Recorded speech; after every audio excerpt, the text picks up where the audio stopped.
Bienvenue dans ce nouveau live du lundi matin, nouveau live coup de boost du lundi matin. Et ce matin, j'avais envie de vous partager mes 10 conseils si je devais recommencer à zéro. C'est une question que je me pose déjà souvent à moi-même. Qu'est-ce que je ferais différemment? Comment je ferais différemment? Et c'est aussi une question qu'on me pose régulièrement de qu'est-ce que tu ferais en premier? Comment tu t'y prendrais? Donc j'essaie de réfléchir un peu à 10 choses que je remettrai en place si je vais repartir demain à zéro pour créer mon entreprise. Qu'est-ce que je mettrais en place? Alors, je vais vous partager ça et vraiment, je vous invite à faire un peu votre petite audit, votre petite réflexion, vous dire, OK, qu'est-ce que moi, je peux garder de ce qui est dit? Qu'est-ce que je peux améliorer? Qu'est-ce que je peux mettre en place différemment si je repartais de zéro pour faire ce bilan? Bienvenue à toutes les personnes qui viennent d'arriver. Donc, première chose, premier conseil que je mettrai en place, et c'est aujourd'hui un peu mon œuvre signature, mon cheval de bataille, c'est que je sortirai de cette croyance d'être généraliste, de dire plus je vais parler à un large public, plus j'aurai de clientèle, plus j'aurai de rentrée financière.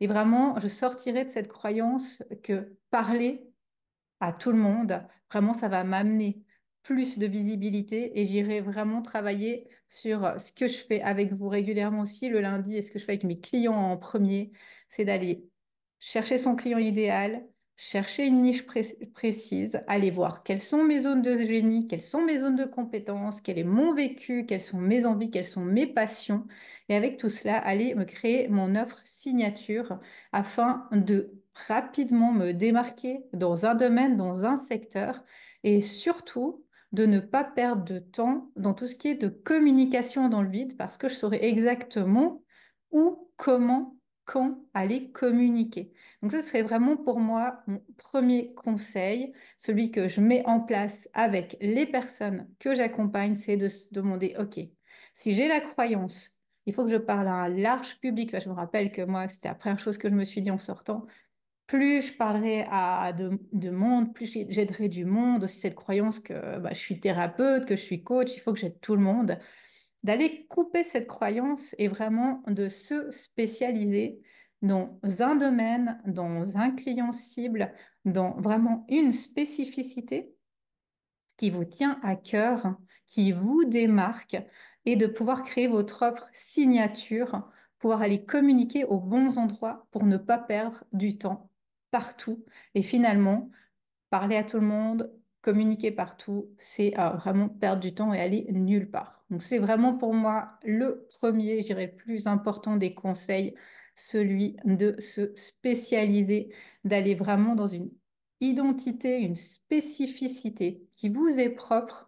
Et de là, vous allez pouvoir créer tout le reste de votre entreprise et de votre communication. Deuxième chose que je ferai et que je fais encore maintenant, c'est celle de me former. Et je dirais que vraiment là, pour moi, il y a trois aspects de la formation.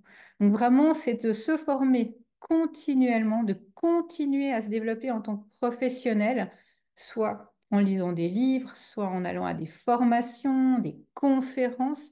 Vraiment rester, j'ai envie de dire, à la pointe de son domaine, de sa spécificité, de un de ses compétences, mais également d'aller se faire aider par des coachs, des mentors selon les besoins que l'on a.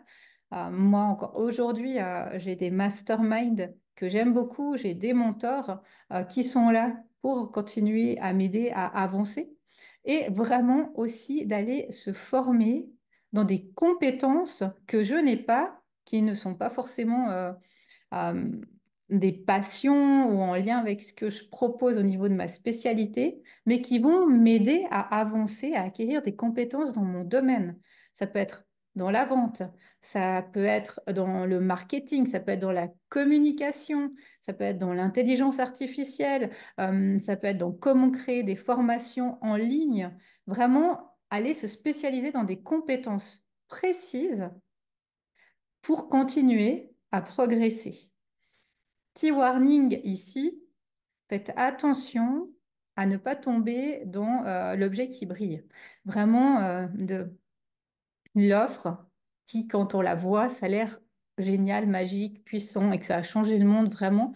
Mais pensez toujours en termes de stratégie, hein, de qu'est-ce que moi j'ai envie de faire, à qui je m'adresse, qu'est-ce qui manque aujourd'hui comme compétence pour avancer.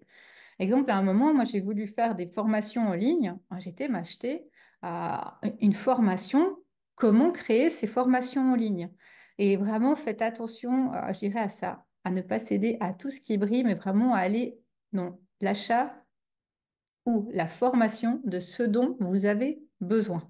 Donc ça, c'est pour moi ma deuxième piste, mon deuxième conseil, c'est de se former en continu et se former dans les trois domaines, son domaine spécifique, donc des compétences dont on a besoin en tant qu'entrepreneur pour son entreprise, et troisièmement, de se faire accompagner par des mentors, par des coachs pour pouvoir continuer à développer ses projets. Troisième conseil que je vous donnerai, que je donnerai à une personne qui voudrait recommencer ou commencer de zéro son entreprise, c'est vraiment d'aller vers une présence en ligne et ou en présentiel au maximum, de pouvoir vraiment se montrer par un site internet et vraiment de là, je vous invite avant d'aller faire un site internet à avoir bien défini vos clients idéaux, à avoir bien défini vos offres pour ne pas tout faire à triple, à quadruple, parce que vous vous rendez compte que votre site ou votre com n'est pas du tout adapté. Donc vraiment, une présence en ligne, sur les réseaux également, une fois que vous connaissez également votre client idéal, pour pouvoir partager votre expertise, pour pouvoir interagir avec votre audience. Et également, vous pouvez aller dans des lieux où se trouvent vos clients idéaux. Ça peut être dans des événements, ça peut être dans des salons. Vraiment de pouvoir aller vous rendre visible un maximum aux bons endroits. Donc pour ça, ça demande d'aller vers le conseil 1, d'avoir bien défini sa cible, son client idéal, sa niche, et ensuite d'aller vraiment se montrer, de se rendre visible. Et là, de nouveau, je vous invite à de la constance dans votre visibilité, de la persévérance. Faites-vous des calendriers éditoriaux. Partagez des choses qui ont un lien avec votre clientèle de cœur, avec votre offre. Vraiment, soyez stratégique dans votre visibilité, dans ce que vous allez mettre en avant. On ne publie pas pour publier, on ne s'épuise pas, mais vraiment, on fait les choses avec intelligence et constance. Il n'y a pas besoin de publier tous les jours. On peut publier peut-être 2 fois par semaine, mais on tient sur la durée. Ces 2 fois par semaine, on publie des choses de qualité, des choses qui sont en lien avec notre offre, avec notre client idéal. Et vraiment, n'hésitez pas non plus à vous faire aider ou accompagner dans ces domaines-là aussi par des professionnels, soit de votre côté à vous former, soit à prendre des copywriters, à prendre des community managers, à prendre des professionnels pour vous accompagner. Parce que rien ne sert, et là, à nouveau, je mets un warning, mais pour moi, rien ne sert de publier pour publier. Rien ne sert d'être en ligne pour être en ligne. Mais c'est vraiment important d'avoir cette organisation. Il n'y a pas de hasard. Ça, c'est quelque chose d'important aussi que j'ai découvert, cette croyance que on publie parce qu'on publie beaucoup, parce qu'on est visible, ça va amener des résultats. Non, on publie de la qualité, on publie stratégiquement, on publie en lien avec son client de cœur. Et ça, c'est important également. Donc ça, c'est mon troisième conseil. Quatrième conseil, c'est d'établir des relations.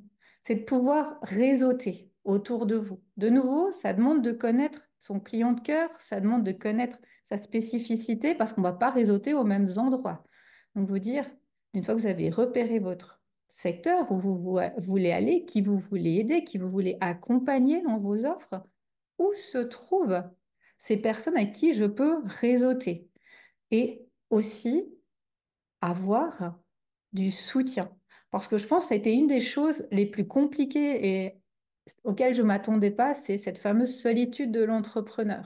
Donc, de un, réseauter pour se faire connaître, pour avoir un entourage, mais aussi réseauter pour se sentir soutenu, pour parler à des personnes qui parlent la même langue que nous, qui vivent les mêmes difficultés que nous, hein, avoir aussi ce soutien-là au niveau entrepreneurial que je trouve très important.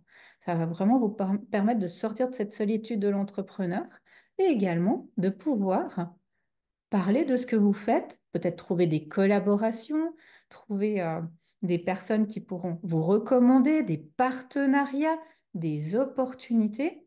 Je vous invite aussi à regarder la concurrence, les personnes qui font la même chose ou un peu la même chose que vous, qui ont un peu les mêmes cibles que vous. Alors, c'est vraiment important et intéressant d'aller voir qu'est-ce qui se fait hein, dans votre secteur, sur le marché. Comment ça se fait? Qu'est-ce que vous allez pouvoir peut-être faire de différent ou que vous avez de différent au niveau de votre façon de faire, de votre énergie, hein, de vos compétences et qui va faire que vous allez vous démarquer également. Donc prenez aussi du temps pour aller voir qu'est-ce qui se fait dans votre secteur, dans votre concurrence, pour continuer à avancer. Et puis également de s'approcher de personnes qui travaillent dans le même secteur que vous, ou avec les mêmes clients idéaux, pour peut-être proposer de faire des interviews, des podcasts, des partages, de participer à des événements, vraiment qu'il y ait un échange de visibilité aussi qui soit gagnant-gagnant. Donc ça, c'est vraiment ma quatrième piste, mon quatrième conseil, c'est celui d'aller établir ces relations, mais de nouveau, des relations qui soient, j'ai envie de dire, quand même de nouveau stratégiques en lien avec vos offres, avec votre client idéal, avec votre public, et pas d'aller n'importe où, n'importe comment réseauter en se disant plus on me voit, mieux ce sera. Ma cinquième piste, c'est de rester authentique. C'est rester fidèle à soi-même, à ses valeurs, à ses pratiques professionnelles, vraiment de pouvoir rester soi, sincère. C'est pas évident parce que on peut vite avoir tendance à se désaligner, à se comparer, à vouloir essayer quelque chose qui ne nous correspond pas, à céder de nouveau à l'objet brillant, la stratégie magique, celle qui va faire qu'on va pouvoir exploser dans son secteur de communication ou professionnel et finalement se rendre compte que ça n'était pas nous, qu'on n'était pas alignés à ce qui se faisait et ça ne fonctionne pas. Donc vraiment, pour moi, il y a toute une partie ici très, très importante de connaissance de soi, de définition de ses stratégies, de définition de ses valeurs pour pouvoir ensuite avoir un équilibre et vraiment quelque chose de très authentique à montrer aux personnes qui viendront vers vous. Pour moi, la partie storytelling, elle est très importante et elle est ô combien inconfortable. C'est difficile de parler de soi, c'est difficile de se montrer au début et pourtant, avant une offre, on achète une personne, on achète une énergie, on achète une histoire, on achète une connexion, encore plus quand on est coach, thérapeute dans le bien-être. Donc vraiment, oser hein, ce moment d'inconfort, oser montrer les coulisses, montrer l'être humain qui se cache derrière votre entreprise, parler de votre histoire, parce que si vous faites ce que vous faites aujourd'hui, il n'y a aucun hasard, c'est qu'il y a une bonne raison que vous êtes là. Donc vraiment, allez travailler sur ces coulisses-là, allez vous montrer. N'oubliez pas que l'on ne connaît pas les coulisses des gens, que la stratégie ou les stratégies miracles, elles n'existent pas. Les solutions toutes faites, elles n'existent pas. Si c'était facile, ça se saurait. Et vraiment, allez connecter à votre propre façon de faire. Aller vers une vente qui soit éthique, une vente qui vous corresponde en restant authentique. Ça, c'est vraiment aussi un point qui, pour moi, est très, très important dans mes accompagnements. Après avoir créé l'œuvre signature, c'est comment on peut se créer une visibilité qui nous ressemble et pas faire les choses parce qu'on nous a dit ou on a vu que ça pouvait fonctionner, mais vraiment avec alignement, en étant proche de ses valeurs et de sa façon d'être. Et ça, c'est un point qui pour moi est très très important et qu'on oublie souvent en se disant, mais il y a des stratégies, il y a du marketing, oui, mais en restant soi, c'est essentiel de se connaître et de pouvoir aller adapter ces stratégies, ce marketing à qui l'on est vraiment. Ensuite, quelque chose qui est très important dans ces conseils, sixième, moi, c'est d'être patient. Parce que ça prend du temps, ça prend du temps de se faire connaître, ça prend du temps de créer du contenu, ça prend du temps de se mettre en lumière. Et vraiment, je vous invite à cette persévérance, à cette constance. De nouveau, il n'y a pas de magie, il n'y a rien qui se fait en un claquement de doigts. Et vraiment, ne croyez pas tout ce que vous voyez ou lisez. Les chiffres ne sont que des chiffres. Les personnes nous montrent ce qu'elles veulent bien nous montrer. On préfère montrer ses succès et ses réussites que ses galères et ses échecs. Et vraiment, prenez ce temps pour faire pousser, croître votre entreprise. De nouveau, le meilleur maître pour nous tous, c'est la nature. Observez la nature. La nature, rien ne se crée en claquant de doigts, rien ne pousse en une nuit. C'est la même chose pour nos entreprises. Prenez du temps. Gardez cette constance, cette persévérance. Continuez à avancer, continuez à y croire. Ça sert à rien de tout donner pendant 2 mois à fond, de publier tous les jours, de parler partout, de réseauter dans tous les sens et finalement de ne plus rien faire. C'est beaucoup mieux d'avoir cette constance et cette patience. Donc ça, c'est vraiment un point, je pense, le point le plus important et certainement le plus difficile. Ma septième piste, mon septième conseil, c'est de recueillir des témoignages, d'aller demander aux personnes que vous avez accompagnées de vous donner des retours, de vous donner des témoignages et d'aller leur demander un petit peu avec des questions comment ça s'est passé. Pas juste de demander, bah, mettez-moi un témoignage sur Google, mais vraiment d'avoir quelques questions précises de pourquoi la personne est venue vous trouver. Qu'est-ce qu'elle attendait? Avec quoi elle repart? Qu'est-ce qui a changé pour elle depuis? Vraiment avec des questions qui soient orientées et qui vont vraiment renforcer votre crédibilité, encourager les gens à venir, partager des histoires, vraiment pour voir qu'est-ce qui se passe, quels résultats on peut avoir quand on est venu avec vous. Et ça, c'est important. Et ne restez pas sur des témoignages, juste faites-moi s'il vous plaît un témoignage, comment ça a été. Merci, ça a été un super accompagnement, vous étiez très bienveillante. Merci pour votre accueil très professionnel. Ça, c'est un joli témoignage, mais ça ne dit rien du tout de qu'est-ce qui s'est passé avec vous, de où on est parti, où on est arrivé, qu'est-ce qui s'est passé, comment ça se passe quand on travaille avec moi. Vraiment, allez orienter ces témoignages et recevez vraiment des cheminements de qualité qui vont pouvoir parler à d'autres personnes parce que derrière, on voit le chemin, on voit la transformation peut-être qui a pu se passer lorsqu'on a travaillé avec vous. Ensuite, pour moi, c'est de rester ouvert au retour. C'est de se dire que notre entreprise, elle est en perpétuel changement, amélioration. Demandez autour de vous qu'est-ce qui peut être amélioré, qu'est-ce qui peut être changé, qu'est-ce qui a plu, qu'est-ce qui a moins plu, pourquoi. Soyez dans cet état d'esprit de constante amélioration, ajustement. Gardez le focus, il n'y a pas besoin de réinventer la roue à chaque fois mais vraiment de pouvoir ajuster, améliorer, écouter, transformer et vraiment se dire comment je peux faire encore mieux avec ce que j'ai déjà et ne pas vouloir tout révolutionner, mais vraiment être à l'écoute de vos clients, des retours.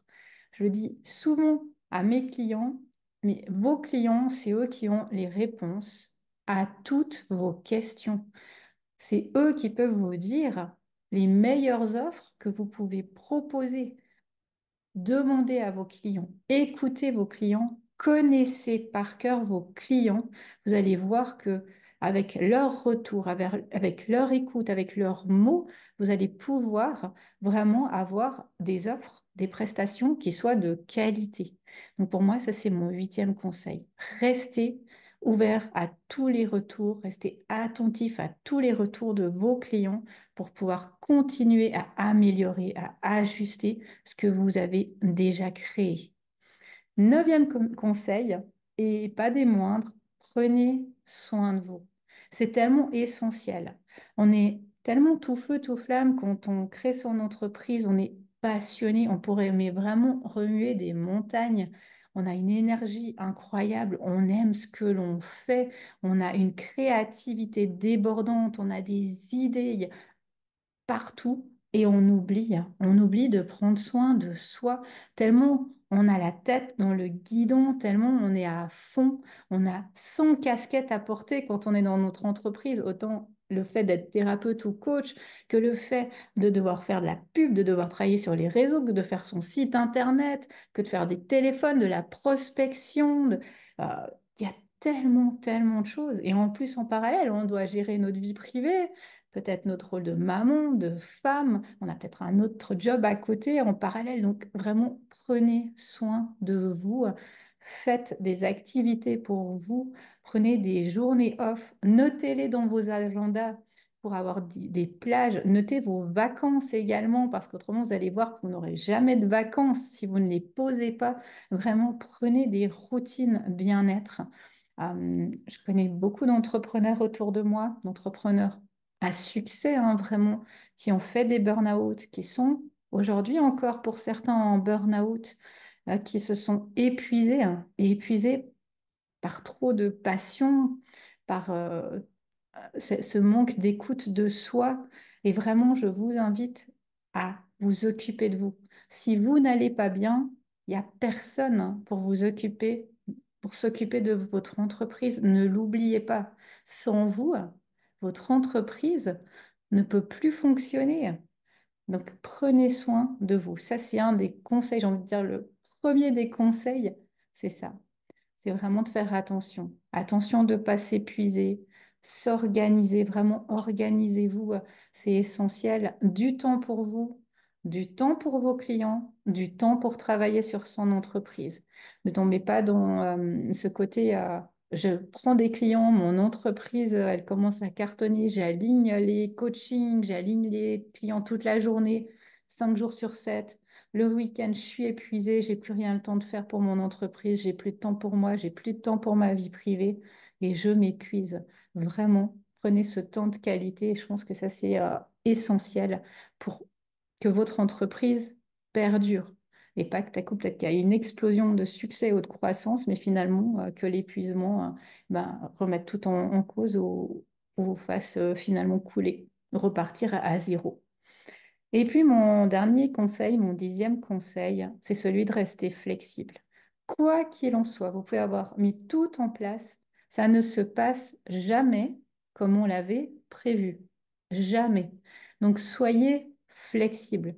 Restez ouvert aux ajustements. Restez ouvert aux imprévus. Doublez des temps pour faire des choses, pour mettre des délais, ayez des délais assez longs. Prévoyez des demi-journées en cas d'imprévu, spécialement dans les lancements. Vraiment, ayez des marges pour ne pas vous retrouver dans des situations de gros stress et pour prévoir ces imprévus. Il y en aura tout le temps, sans exception. Donc vraiment, pensez à ça. Ça demande aussi d'oser saisir des opportunités auxquelles on n'avait pas pensé. C'est aussi ça, ce côté pour moi de flexibilité, de se dire que à tout moment, il peut y avoir quelque chose qui se présente à nous auquel on n'avait même pas pensé ou que l'on n'avait même pas imaginé et d'avoir l'audace de saisir cette opportunité quand elle se présente de surtout ne pas vouloir s'imaginer le chemin linéaire, droit, tout tracé, mais vraiment d'être ouvert à ce qui peut se présenter et surtout d'accepter de se planter. Pour prendre ma métaphore des fleurs, hein, pour pousser, il faut se planter, il faut planter, et c'est vraiment ça. Ayez cette audace d'aller de l'avant et n'ayez pas peur de tomber. N'ayez pas peur de recommencer. N'ayez pas peur d'échouer, mais de réajuster ensuite. Le nombre de fois où j'ai eu un lancement à zéro, une offre qui n'a pas fonctionné, même encore le week-end passé, une conférence où il y a eu 0 personnes qui sont venues. Mais ça fait partie du chemin. C'est pas grave. Je réajuste, j'avance. Je continue à y croire et c'est comme ça qu'il va y avoir des résultats. Donc, ayez cette flexibilité. Vous allez voir que ça va beaucoup, beaucoup vous aider à avancer. Et vraiment, croyez en vous, croyez en votre projet. On dit hein, que tout se passe ici dans notre mindset, mais c'est certain, une grande partie des choses se passent dans notre mindset. Il n'y a aucun hasard ni de chance, vraiment. Donc, mettez toutes les chances de votre côté. Mettez en place des pistes, des stratégies, des formations, investissez sur vous, ça va être vraiment les moyens qui vont vous permettre de passer au palier supérieur, de vivre de votre activité.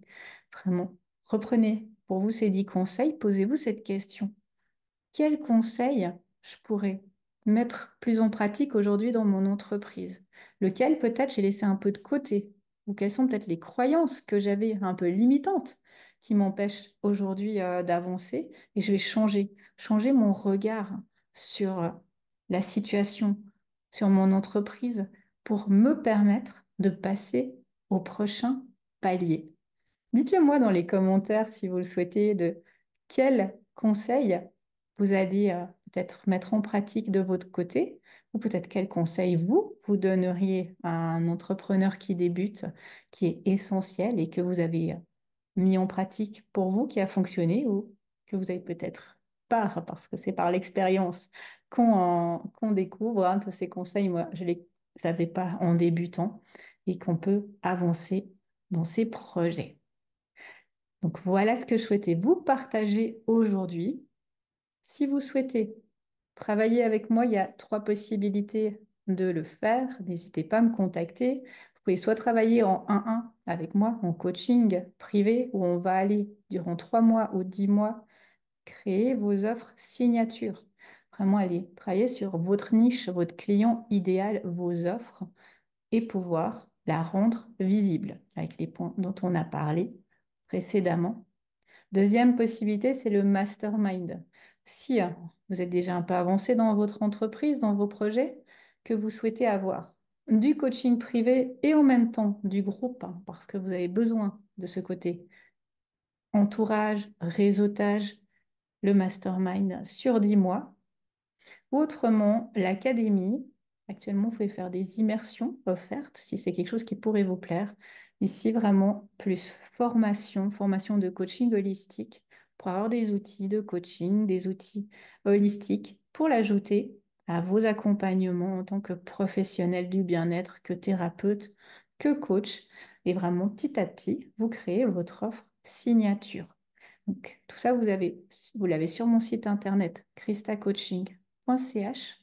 N'hésitez pas à aller consulter le site, vous avez toutes les offres.